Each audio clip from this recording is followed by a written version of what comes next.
Bandiraɓe musidɓe tedduɓe yeeɓiyankoɓe Dimat TV en jetti jonu kono kadi en juuli rasul sallallahu alaihi wasallam en calmini en kofnima en ñaguima duwaw kadi en neldi duwaw dendagal yeeɓiyankoɓe men kamɓe kala teɓe gonino ɓe gonide enen mbiyaɓe jaami kisal yo wone mabɓe wona e kala ɓiɓɓe julɓe duɗɗen mbiyen allahumma amin. Oɗo ko spécial ndewnel wonande Fanaye Ndoro galle Allah, par ce que hande garɗen ko wadde un reportage spécial forage Fanaye. Pourquoi enen mbaɗa on ɗon reportage? C'est pour donner un exemple e dendagal yimɓe wonɓe e dowri ndi ɓe mbaara saabu Allah ɓe jaɓa ɗiɗo vidéo ji ɗi gadduɗen oɗo reportage mo gaddanɗen pour ɓe mbawa andude darde forage Agifor Fanaye holno wayi. Noon en dogat taw en tardani e nokku mbasen ni lelkidade jaɓen en directement kettoɗen oɗo reportage en attendant pour ɗen arde ke heddi concentré jaaɗo e woyndo hesuru asandu ɓe ganduɗa kadi ni ma taw ko mi anda hen haydara taw monsieur Thiam so tawi en gari he kaɗo luuro walla mbiyen ɓumdu kañum nawol ko ɗum saabi ɗum saabi ɗum jaanɗen nde hakkulden woyni men nduɗa mbiɗen e mbaɗo ñangas woynde mbaɗen réserve pour en cas so nduɗo woyni mabbi taw nduɗon wawno wadde sikku hande noon en tawi woyni men machallah may bahen en jogui fayida min jiɗɗen ko solaire men ɓoyɗo waɗa waɗe nduɗo woyni waɗe pom ɗum ɓeyde e réseau ji aɗo sori o malma hankkadi waɗa ɓeyde capacité ndiyam ɗon onon jakori hanti ɗum jakori hankkadi ko yiɗami fof moƴƴi joni min ɓeydata nduɗo ɗum mbaɗɗum e réseau inchallah. Ok ɗum noon on jii kilifaɓe wuro ngo hatanteɓe tawtoraɓe kañumen arde taw ni wona événement o addi ɗumen ko aroɓe ɗo tan toujours en sababu no goƴaji e ko wayi noon e ko wayi noon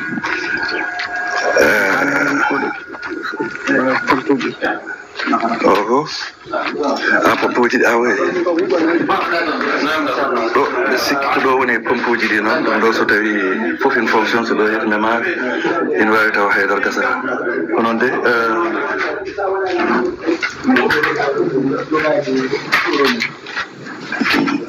on jii ko woynuɗo de ko noon par ce que ɗum tigi garɗa ko wiide yo ɓe gaddu ɓe ndiyam arña war walla gasal men eyyi yo hollam darñe facture makko kam hande beele kanko mbo waɗa participé eyyi d' accord aɗani laamu ko laamu ñakoarna ɓuuri tidde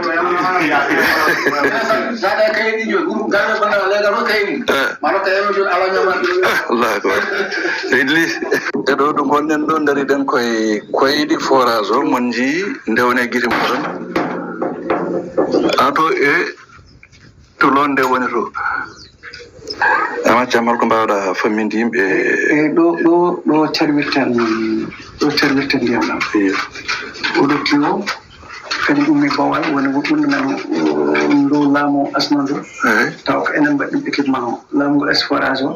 ko Agifor waɗi équipement o 6 millions 700 on oɗo tiwo oɗo woni tiwo men ɓoyɗo kañum ne ummoto ɗo he cuuɗe e suudu ndu woni forage ɓoyɗo kañum ne waɗa distribué ha to mbanɗo joni wayi ko kanko waɗi ko deux sorties sa welama nawami réseau direct wono o nawami réseau direct o wasa yaade londe sa welama kadi udda comme ni o yaaha e londe kono kamɓe fof sortie mabɓe ko oɗo tiwo oɗo nayi sa uddi ɗo londe hewtat sa udditi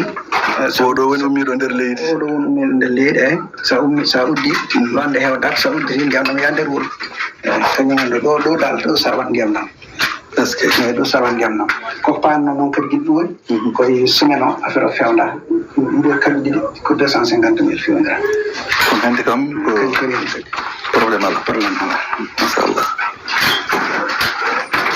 eyyi ɗum min jalto ɗo en jiiɗo forage elle o ɗeɓi ɓoyde seeɗa oɗo holno ardi ɗo e kankone holkon liggey makko beelo fonctionne oɗo ne ko caɗele courant o tan adduna ɗum ɗo no courant o jaɓatande facture 3 millions 700 ha 4 millions mbiɗen saɗi en mbawa ɗum wadde jiiɗen ɓinguel men Oumar Thiam waɗan men devis waɗan men wiyete oɗo pour pompe nden pompe goto tolninɗen waɗan men oɗo projet o waɗi duuɓi jeegom ngal duuɓi 2020 o waɗa ɗum pour ustan men facture courant o en naftirimomo seeɗa ha ɗo joni probléme dañƴeno kanko heewi huɓɓuɗo ñalawma kono kanko tolni tan koye pompe goto te joni doole makko gustima par ce que en namni entretien seeɗa kanko noon en goppanimo en joni men jaah e projet goɗɗo won ƴettidemo waɗama e ɗum hesude forage mahindo ɗiɗo gone pompe jahoji ɗi joni ɗi par ce que heñra oɗo ne waɗne projet goɗɗo ha wawa nawde pompe goɗɗo ngar hen joni ɗo dariɗen koye guesa ba ɓe ganduɗa ba ko hen courant o remete ko kañum woni ɗo won jiiɗo way mawnude wona cahande 80 panneau woni ɗo 615 watts 615 watts machallah so welami ya plan fof dawi ges plan fof ko 20 panneau 19 machallah ɗiɗo holde ndiri monta ko semaine o ligguey o fuɗɗi démarri ko samedi dimanche altine fuɗɗi gasde ɗo joni ko wonde goɗɗiɗɗo min ɗon walla ko ɗiɗo tan woni mbawde joni ko enen sorte engage ɗen ko soɗɗen ko kaaɗɗen waɗi projet goto biteɗo waɗi projet goto coréen taw ɓinguel men miñiraɗo men muñiraɗo men waɗi ɗum piloté won Lamine Thiam on enen mbaɗɗo on so arde on so ari ko ɓeyto heddi ko kadi ko ɓeyto forage keso moƴƴi Galanka culture on beltanama joni men garoy e seeɗa namde mbeɗen andi ko en namdorɗen ko hen heewani saabu kamɓe fadoɓe namde ɗe yiyama maɓe jaaba wonko en namda hiɓi taw ko ɓurno ko sohlede ko ɗum ɓe kalanto on joni ko technicien ɗi kadi men goni ɗo eɓen monto raccorde o ɓe mbaɗa raccorde matériel o noon eɓen andete ko minen min nder kalkino golle e Fouta so tawi tan wolof haaletake hen tawat ken manki seeɗa eɓe c'est bien ɗum noon garten joni joni e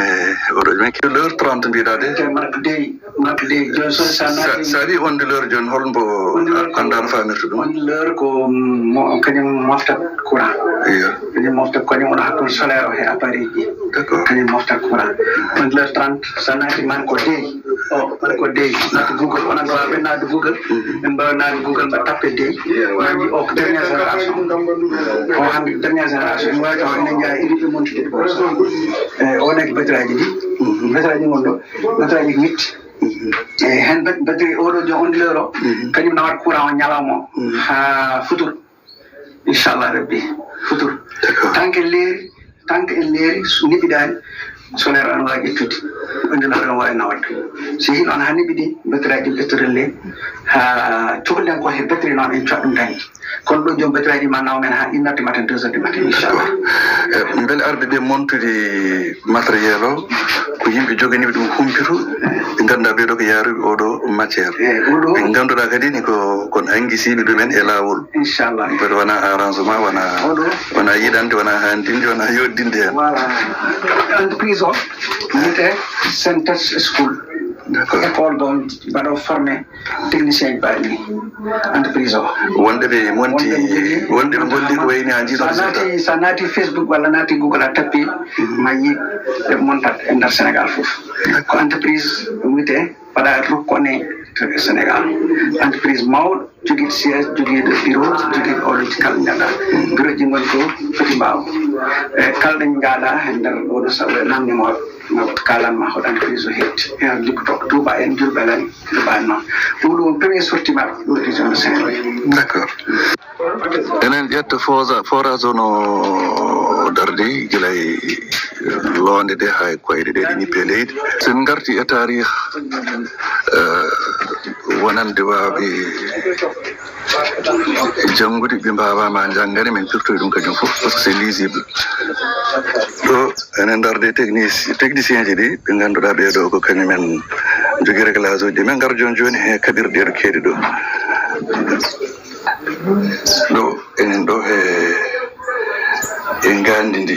ko ganduɗa ko ɗum jogui ko rokkata ko londe nde e ndiyam ma technicien ɓe gara hen kala moon exactement holko woni ɗiɗo appareil ji accam ko adi fof min calminima min jettima min jarima en gardi ɗo hande forage mo ganduɗa oɗo hande ko ɗum probléme mawɗo wonande nokku o e kadi probléme o mbeɗa andi yimɓeɓe kañumen goya tan ko ngala ndiyam kono onon goyon ngala ndiyam onon goya kadi goɗɗum ɗo dari ɗen ɗo haade men arde ko jiɗɗen ko namdar hayso seeɗa oɗo holko ɗum woni ɗo ko idi fof salmindi dendagal hettiyankoɓe ngalanka culture wonɓe diaspora e wonɓe wuuro kam fof ɓe calminama ɓe beltanama ɓe salmindema an DG mbaɗɗo déplacement e arde wiyete ɓettodirde kumpa par ce que mi wi probléme o hoɗo heeɓi ɗo moƴƴi tan komi yewte eyyi kalɗo mo yewte peeje gar solution ji gaare muñoɓe kadi mbawa continude muñal yimɓe machallah ɓe mballitiri muñal no feewi bon hayso que effort uji mbaɗama muñal ngal ɓuuri hewde gonɗen ɗo koye central solaire o gonɗen ɗo central solaire mbaɗɗen o garen hen voilà ke central solaire o ko ɗon gonnoɗen ɗum oɗo ko reportage mawniraɗo men le doyen Babou Ndongo mbo calminten au passage mbo gandorma ko kañum jeeyi ngalanka culture kanke dendagal wallidiɓe makko e dendagal terɗe ngalanka culture kamɓe kala enen calminaɓe à travers oɗo reportage mo gonɗen e wadde reprendre so Allah walla mo jaaɓi ɗum noon enenne aussi nde wonno welata en tan ko gueɗe mbaɗi hondani yiide ko wadde ko wiyete ko ɓamtare nokku o par ce que pour enen hande forage Fanayo ko exemple manam ko poɗɗo ñambede e dendagal ɓesgu fulɓe walla wonɓe dowri ndi kala to neɗɗo wawi wonde même si le coût est très cher par ce que sa ƴeewi installation panneau solaire aji ɗi foof ça tourne autour de 24-25 millions de francs CFA mais ça vaut le coup parce que c'est une garantie de 5 ans garantie de 5 ans to gandanɗa hoorema ɗum sa a yoɓatno courant aɗa yoɓa à peu près plus de bon c'est vrai en ganani wadde promotion vraiment en mbaɗani promotion en mbaɗani publicité vraiment ɓeɗo panneau solaire mais ça ƴeewi par rapport et le coût du courant était trop élevé parce que ça ƴeewi aɗa yoɓa presque par lewru walla lebbi ɗiɗi foof aɗa yoɓa ken tolno 2 millions 3 millions banda musidɓe tedduɓe so tawi a dañi forage mo ganduɗa hoorema ƴogata ndiyam mum ke panneau solaire aji famille panneau solaire ɗi ganduɗa hoorema ɗi le coût vraiment pratiquement ko 23 millions de francs CFA 24-25 millions je pense que ça vaut vraiment le coup ɗum noon en jarnimaɓe kamɓe kala en jettiɓe vraiment enen duuna mais en jokkat par ce que vraiment affaire o no waɗi fayida no feewi garen e ko ganduɗa hoorema vraiment en dañino fartague yewtide ɗum e Alseni Djiggo Alseni Diallo bon avant Alseni Diallo d' abord ma ƴeew le maire de la commune de Fanaye kanko ko haalanta en ɗoyti kanko ne kettoɗen mo inchallah le maire de la commune de Fanaye e kettoɗen kanko noon ko addanen comme réponse et mon endormement c'est le premier contact et nous avons beaucoup de forages qui souffrent aujourd'hui des problèmes d'électricité et de carburant et la solidarisation est une solution. Donc merci beaucoup et en tout cas nous sommes là, c'est le point de départ de notre collaboration et espérons que ça va aller de l'avant. Merci. Donc on va voilà, donc en parmi ça c'était le maire de la commune de Fanaye que nous yattanno équipe mo ganduɗa ko kañum woni équipe forage donc en nani ko hayl ko hen on va peut-être le reprendre encore ouais, on va peut-être le reprendre en temps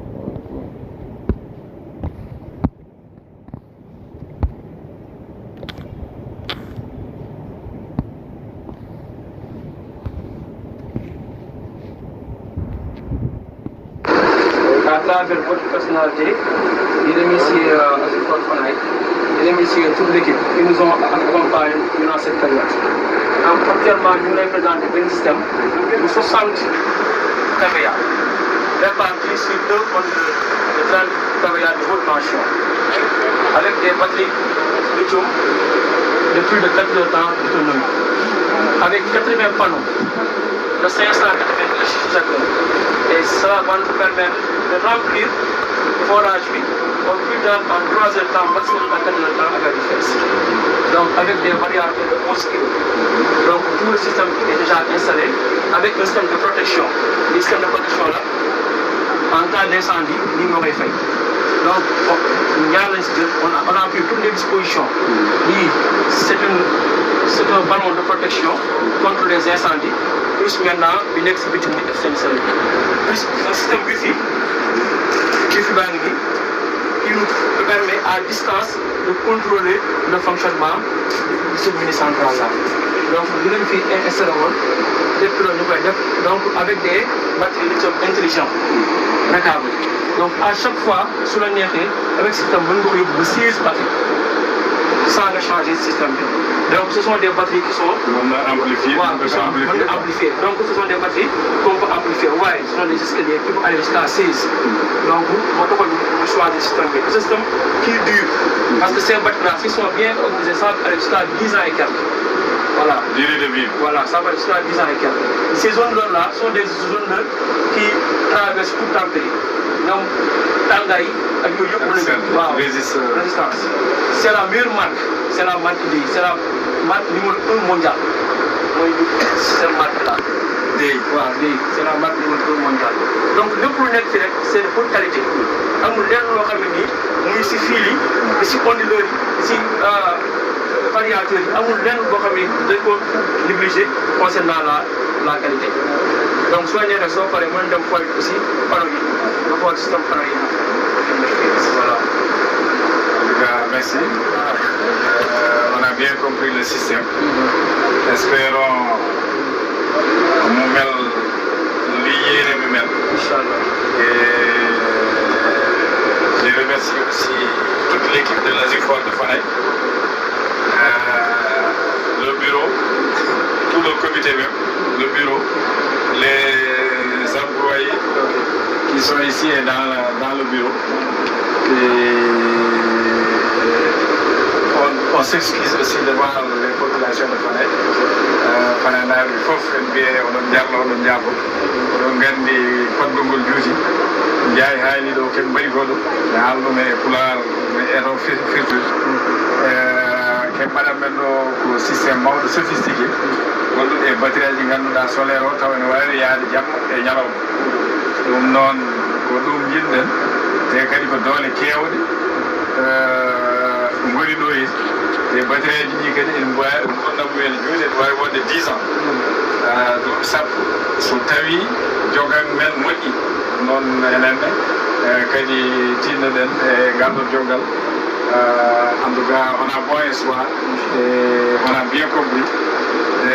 demo ɗon laaj aussi mba suñu xale yi nekk fii jàng nañu tuuti kii usuel là voilà. Donc juste des mots en français. Donc je remercie toute l'équipe de sport, mais en passant par M. le maire. Donc certes, cela nous a pris du temps, mais quand même, il fallait faire le maximum afin de présenter le Fanaï, un système sophistiqué de la dernière génération. Actuellement, nous avons 60 KVA répartis sur 2 systèmes de 30 KVA avec des batteries lithium de durée de vie de 10 ans qui sont bien entretenues. On n'a pas oublié aussi la sécurité. Tout ce qui est sécurité aussi est déjà pris avec des ballons de sécurité en cas de présence contre l'incendie. Plus maintenant un extincteur. Et cela est aussi accompagné par 80 panneaux de 590 watts bifacial. Ça veut dire que ça fonctionne en haut et en bas. Et cela peut réduire les pertes en qualité de puissance. Donc tout ça là, on l'a fait pour que le pompage et que le forage soit rempli dans un délai maximum de 4 heures et le forage pour aider. Donc c'était ça le but et que cela a été facilité par l'équipe technique qui sont là et plus maintenant votre dévouement engagement pour qu'on puisse quand même réaliser ce projet-là. On a bien compris, c'est un... Voilà, donc je pense qu'on a bien compris, et nous aussi on a très bien compris. Donc en tout cas, on peut comprendre par là que vraiment hunde rewi lawol no hannirten jonnon en garat e ngandorma ko kañum woni ko dañaɗen ko wadde ñalawma hannde o woni bon har men arde ñalawma hannde o peut-être on verra voilà si peut-être que ça c'est le démarrage de l'eau, voilà, ça c'est le démarrage de l'eau, donc on verra que l'eau a coulé. Pour ndang haw joxoy maanaam ci woo wuli doon ah. ari nan ya ahora ya organo mera me ahora ya orga ahora ya wana udi wana ya teli fay les fay ñawar yo yo pensé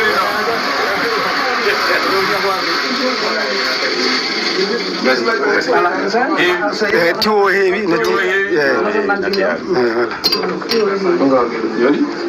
voilà yo yagas voilà donc en paami forage o udditam donc ndiyam ɗam waɗi coulé donc là vraiment on peut quand même dire merci à monsieur le maire de la commune de Fanay. Vraiment enen beltanoma no feewi sababude ɗum ɗo ko gueɗe baɗɗe fayida taw ko Allah donc ha hannde enen jokki golle hen enen jokki golle ɗum noon mataw oɗo woni premier partie o ko weltare mawde joguiɗen taw ko haal Allah weltanade Fanay e wiide aussi en jokki golle donc caggal oɗo premier partie enen mbawi wiide quand même en garti ɗo wiyte donc en garat e deuxiéme partie o inchallah ɗum ko joni wona sonora